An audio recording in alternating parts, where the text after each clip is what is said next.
Alright, welcome to the Intune Guitar Academy. Today just a quick video about playing in tune. Now normally you want to tune your strings. I use a clip-on tuner. There are other ways of tuning your guitar, of course. So once you get it in tune, see that shows that my high E is in tune because that blue part is right above the E. That shows my B is a little bit flat. Whoops, I'm going the wrong way.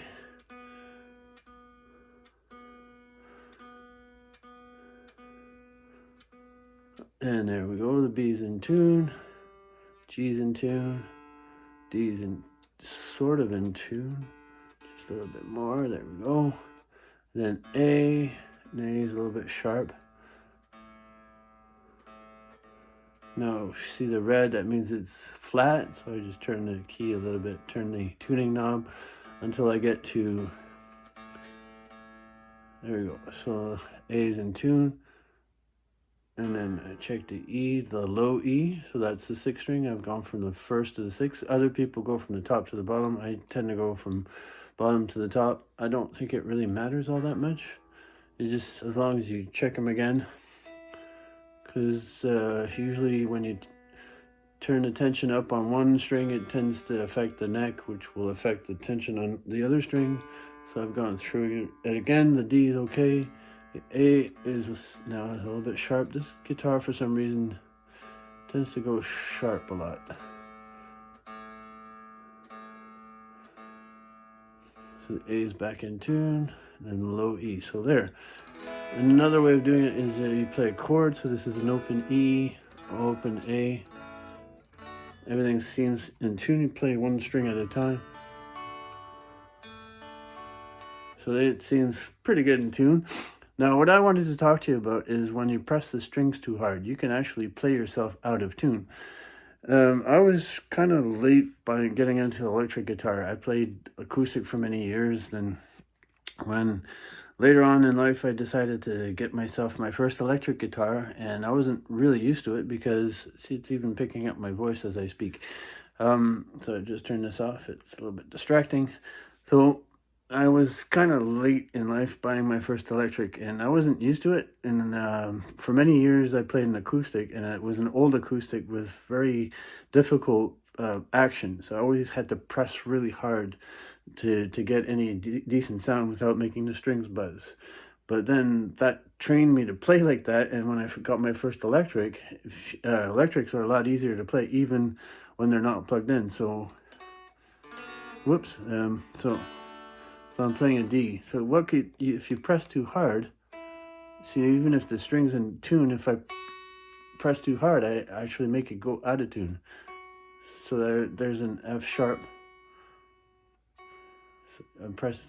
So if I press too hard, the F sharp goes sharp, actually sharper than sharp. So this is a G.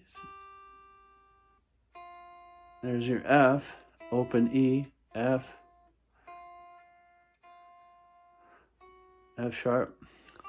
See, it's very easy to play out of tune, and one of my first teachers that I had after I had bought my electric guitar was telling me that I was playing myself out of tune. So that's something that, the reason I'm making this video is if you have one of these clip-on tuners, it's a good practice to play this notes all the way down the neck.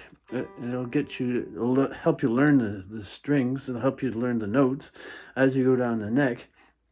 And the other thing is, it will help you not play too hard on the strings. So example, so here we have a G on 3rd fret 6th string. The octave is here.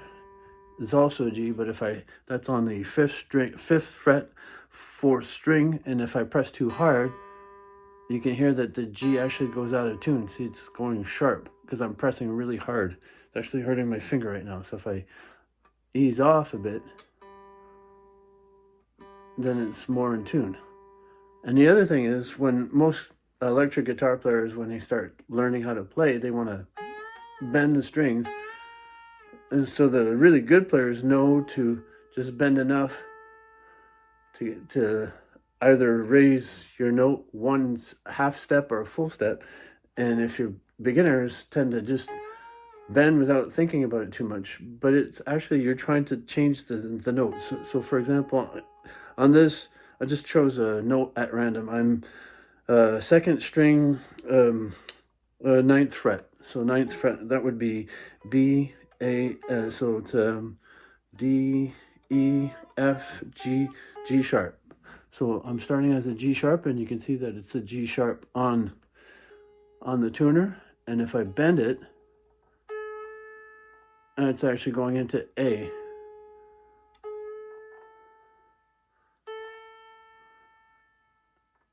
You're changing the pitch of that note just by bending it. So I'm going from G sharp, I bend it up to A, and I can actually bend it so much that I go up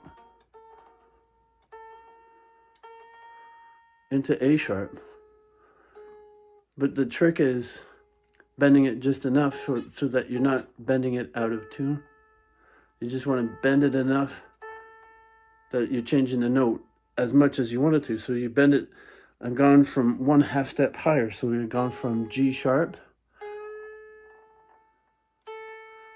to A, just bending it. So what I'm trying to get across is that you want to bend it for a reason. You're bending the note to actually change the note. You're bending the string to change the note as you're playing that particular note. And if you do it with one of these tuners, you can actually practice bending it just enough to get the note that you're looking for.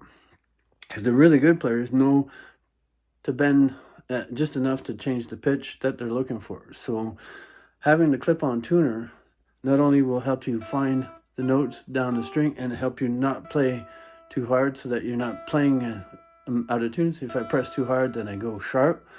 So you back off, and it allows you to adjust the touch that you're putting on the string. And also when you start bending, when you're starting to solo, you'll learn how to bend just enough by using the tuner on the end of your guitar. And the other thing is when you're bending, it sometimes pulls your strings out of tune as well. And if you press too hard, you'll end up pushing yourself out of tune permanently. So it's just one of these little things that you got to get the hang of number one, not pressing too hard on the strings as you're playing, and when you start to bend enough just to change the pitch, 1/2 step or a full step of what you're looking for. That's it for now. Thanks for joining me on the Intune Guitar Academy.